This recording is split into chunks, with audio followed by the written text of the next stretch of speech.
Que la paix et la grâce vous soient données de la part de notre Seigneur Jésus-Christ. Volume 2, la venue du royaume de Dieu, numéro 133, l'évangile de Jésus-Christ. On va lire en Luc chapitre 1, versets 39 à 44. Dans ce même temps, Marie se leva et s'en alla en hâte vers les montagnes, dans une ville de Juda. Elle entrant dans la maison de Zacharie et salua Élisabeth. Dès qu'Élisabeth entendit la salutation de Marie, son enfant tressaillit dans son sein, et elle fut remplie du Saint-Esprit. Elle s'écria d'une voix forte: « Tu es bénie entre les femmes, et le fruit de ton sein est béni. Comment m'est-il accordé que la mère de mon Seigneur vienne auprès de moi? Car voici, aussitôt que la voix de ta salutation a frappé mon oreille, l'enfant a tressailli d'allégresse dans mon sein. » C'est en Luc chapitre 1, versets 39 à 44, Louis II. Leçon de Marie enceinte. Marie était ravie de recevoir la promesse du Seigneur. Comme nous l'avons vu hier, il a cru et s'est offert pour être utilisé par le Seigneur, pour que son sang porte le Seigneur. Comme il est dommage de voir une adolescente enceinte, il en était la même à son époque. Si Joseph, son fiancé, pouvait le savoir, alors imaginez combien de vieilles femmes ont bavardé à son sujet. Imaginez quand on a vu Joseph que tout le monde savait être juste, accepter d'épouser Marie, la prostituée. Peut-être qu'il les insultait et qu'il disait déjà qu'ils avaient péché.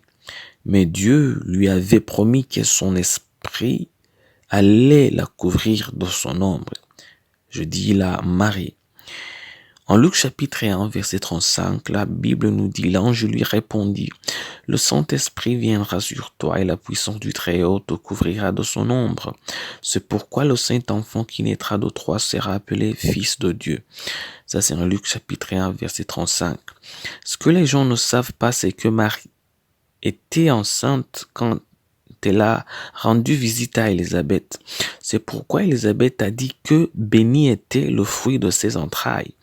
Et elle l'a aussi appelée mère du Seigneur. Donc le pouvoir divin éclipsait déjà Marie.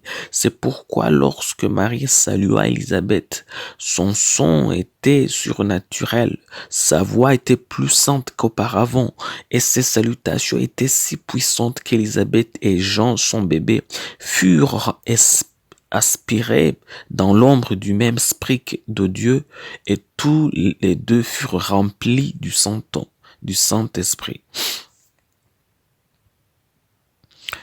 En Luc chapitre 1, verset 44, « Car voici, aussitôt que la voix de ta salutation a frappé mon oreille, l'enfant a tressailli d'allégresse dans mon sein. » Le même esprit qui éclipsait Marie remplissait Élisabeth à tel point qu'il atteignait Jean alors qu'il était encore dans le ventre de sa mère.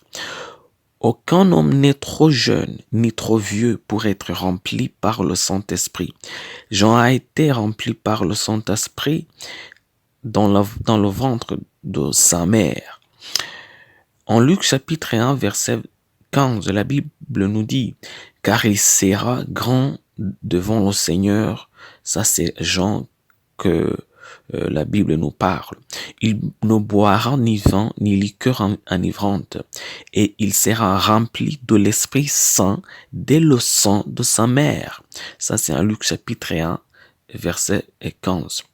Alors, on vient de voir Dieu remplir son promesse à Jean. Pendant que beaucoup de gens bavardaient sur une adolescente enceinte, ce qui était droit était rempli par le Saint-Esprit qui l'a surpassé. Une chose est sûre, si le Saint-Esprit peut se remplir d'un bébé à naître alors que le bébé est encore dans le ventre de sa mère, que dirait de vous? Le baptême du Saint-Esprit est une chose réelle. Ce n'est pas l'excitation, mais le pouvoir de Dieu. Parce que même les bébés ont cette promesse. Vous devez vous-même recevoir cette promesse. la prière d'aujourd'hui. Demandez à notre Père céleste de vous remplir de son esprit au quotidien, car telle est notre promesse en tant qu'Église. On va lire la promesse d'aujourd'hui en Actes chapitre 2, versets 17 à 21. Dans les derniers jours, dit Dieu, je répandrai de mon esprit sur toute chair. Vos fils et vos filles prophétiseront. Vos jeunes gens auront des visions et vos vieillards auront des songes. Oui, sur mes serviteurs et sur mes servantes.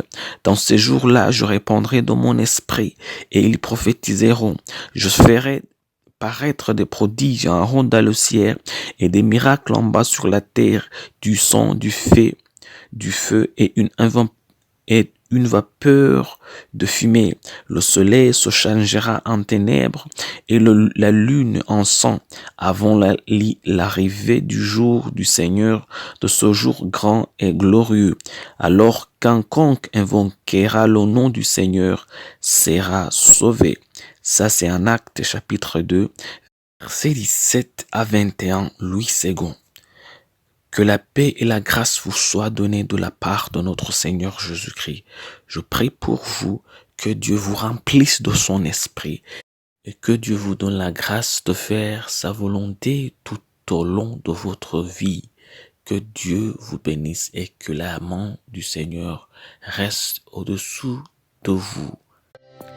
Soyez un partenaire de Dieu. Suivez et recommandez notre page Facebook et notre chaîne YouTube. Partagez la dévotion avec vos proches. Lisez et écoutez tous les jours et vous verrez vraiment Dieu dans votre vie. Que Dieu vous bénisse. Vous pouvez trouver les links dans la description du vidéo en dessous.